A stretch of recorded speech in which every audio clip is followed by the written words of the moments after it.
If you're just leaving school with your social work degree, first off, congratulations. You've accomplished something truly great. You've followed a calling and invested a lot of time, energy, and financial resources in a career that's not necessarily known for its equity and compensation in light of the value that it brings. So kudos to you for that. But just because the field may have a reputation of low compensation doesn't mean that you have to buy into that narrative or settle for an unsatisfactory experience in the field yourself. Most social workers that become disillusioned with the profession do so because they either didn't have the right guidance and support to help them navigate all of the nuanced scenarios of the work that, let's face it, can really discourage someone from the profession altogether, especially when dealing with unethical or difficult coworkers, or because their expectations of what it was going to be like and what it was actually like were two totally different scenarios, and they didn't have strong enough boundaries to be able to protect themselves from burnout. Now, on this channel, we firmly believe that we can create the exact level of career and financial success that we want in order to support the lifestyles that we choose. And so we talk a lot about money, mindset, and motivation to help you live your richest life. And in this video, I'm going to share with you 6 things that you can do right now as a new social work grad to set yourself up for long-term career success that doesn't see you burn out, disillusioned, or regret getting into the social work profession altogether. And I guarantee that if you dedicate yourself to even the first 3 or 4 recommendations I'm about to share with you, you'll be light years ahead of new graduates in the field. So if you want to make sure you set yourself up for career and financial success, grab something to take notes, share this video with a friend, and click that like button right now so YouTube can make sure that more people get to see it, because here we go.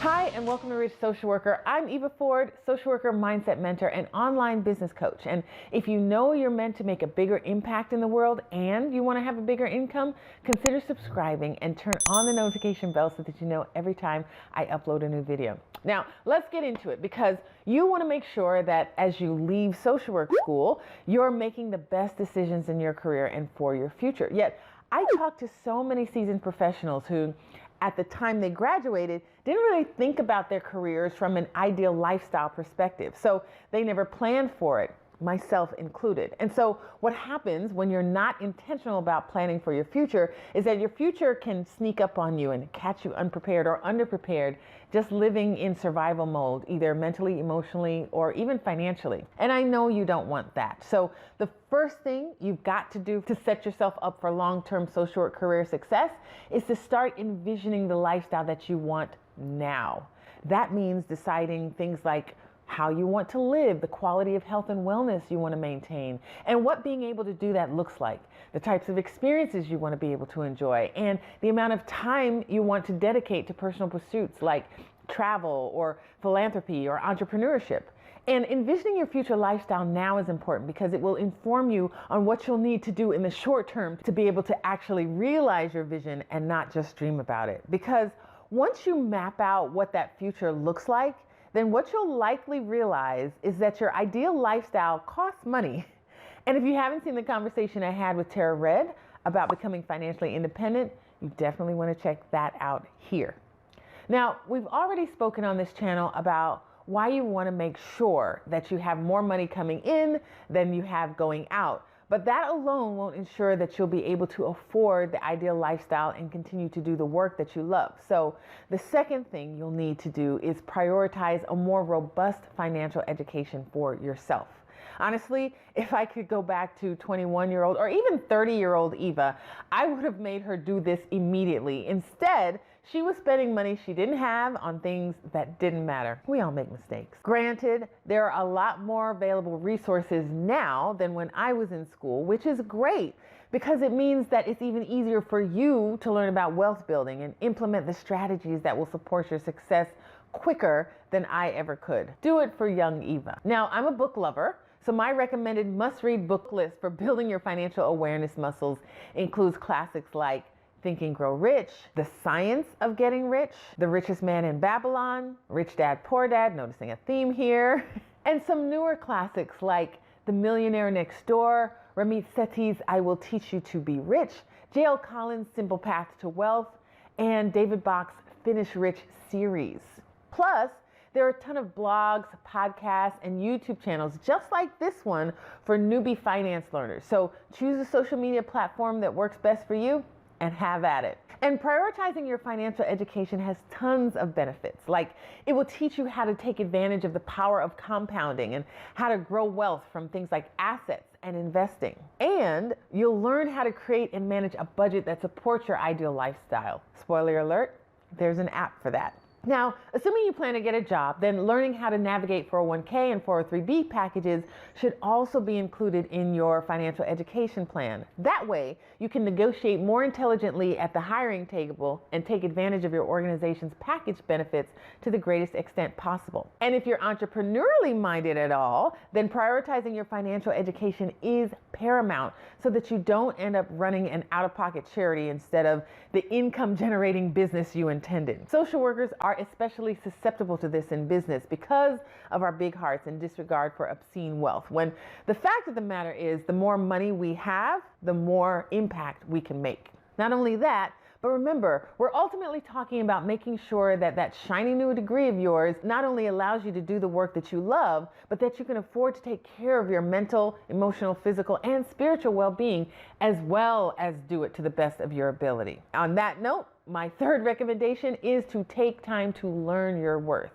Most professionals will agree that you've got to know your worth and command it if you want the respect and correlating compensation as a social worker. But if you're just starting out, you likely don't even know how to qualify, much less quantify what that would be. So that advice is just really frustrating. So there are a couple things that I recommend that you do to learn your worth. First, keep in mind that at the heart of knowing your worth is self-awareness. That said, you're going to do all that you can to deepen your level of self-awareness. Personality tests like Myers-Briggs Type Indicator, Enneagram, and DISC can all provide great insight into your propensities, strengths, and weaknesses, and areas for improvement, which can drastically reduce your self-awareness learning curve. Speaking of strengths, the Strengths Finder assessment is another tool to help you identify strengths and expand your self-awareness, and can be especially useful when you're crafting a message that articulates your work for a working environment. Now, my disclaimer is that I recognize that these are Western tools and that perhaps there are other culturally diverse methods that may be even more helpful. Unfortunately, I'm not aware of what those might be at this time, but if you are, please share them in the comments below. It would be so great to have that information available in the community. And of course, part of that self-awareness will come from you doing your own self-inventory. That'll entail things like reflecting on your past and taking note of your influences and experiences over time and how they may have impacted you, and asking yourself questions like, what are my values and how do I set boundaries? Who am I naturally drawn to? What kind of environments do I most thrive in? And things like that. And while you'll likely be doing self-inventory throughout your life, when you're a new social work grad, going through this process can be especially helpful for steering you in a direction that aligns with who you truly are at your core and sets you on that path of career success. Of course, you want to incorporate feedback from your community of family, friends, and supporters. Anything that contributes to you improving your self-awareness in relation to your worth will be valuable for you. And don't forget to review the posted salaries for jobs that highlight your particular strengths, skills, and experiences in their job descriptions. Seeing actual number values attached to roles that utilize your skills can be extremely helpful in getting you to understand your worth in the marketplace. Now, the next thing you'll want to do is to seek out quality mentorship. This one strategy alone can shave years of time off of your learning curve and help you make connections that can be invaluable for long-term career success. Quality mentors inspire you to stay on your goals and give you the real-life advice you need to take action. As Tony Robbins, one of the world's most successful mentors, has said, success leaves clues. So make sure you enlist mentors who have actually been successful in the areas that you want to succeed in as well. If you're just starting out and interviewing for jobs, find out if supervision is available, and if so, if it's supervision that will qualify you for licensing if you're going down the clinical path.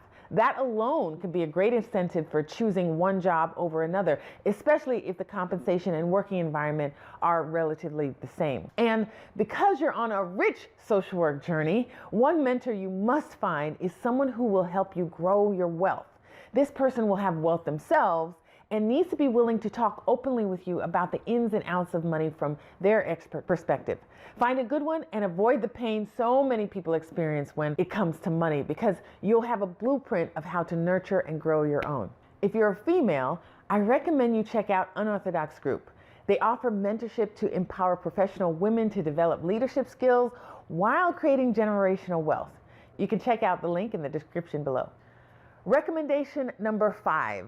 Assuming you're looking for job positions to complement that new degree of yours, the best advice I can give you is to look outside of social work. Look, social workers can do anything. Our skills literally show up in every career field and impact bottom lines for every industry. So don't limit yourself by only searching for opportunities that require a social work degree. Instead, look for ones that ask for skills that you have, like good communication, cultural competence, leadership, development, problem solving, and team development. A great resource to help you explore and take advantage of the vast opportunities available to social workers outside of clinical practice is a course called How to Enter the Field of Macro Social Work by Gabby Taylor. She's even got a free module to help you take advantage of the macro social work arena that you can try on.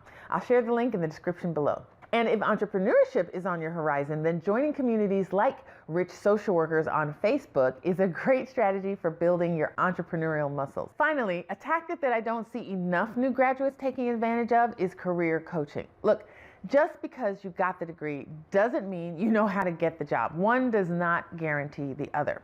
The good news is that courses like the Resume course by Alejandra Cortez, websites like socialwork.career, and programs like Social Work Graduate Academy by Harlene Vasquez were developed by social workers who understand how to help you position yourself to stand out when you're just getting started. Now, I got my social work degrees a long time before these resources were as prolific as they are today. But had I known then what I know now, I would have soaked up all the knowledge from all the career boosting resources and would have parlayed that into a more rich social work career from the very beginning.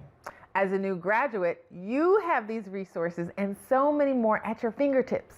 Choose wisely, my friends. Now, I know I don't have the monopoly on social work career advice, so if there's anything I missed, please share them in the comments below. As always, thanks for being here, and I believe you can dream, be, do, or have anything you want, but it starts with your mindset, so make sure it's the rich one. See you in the next video.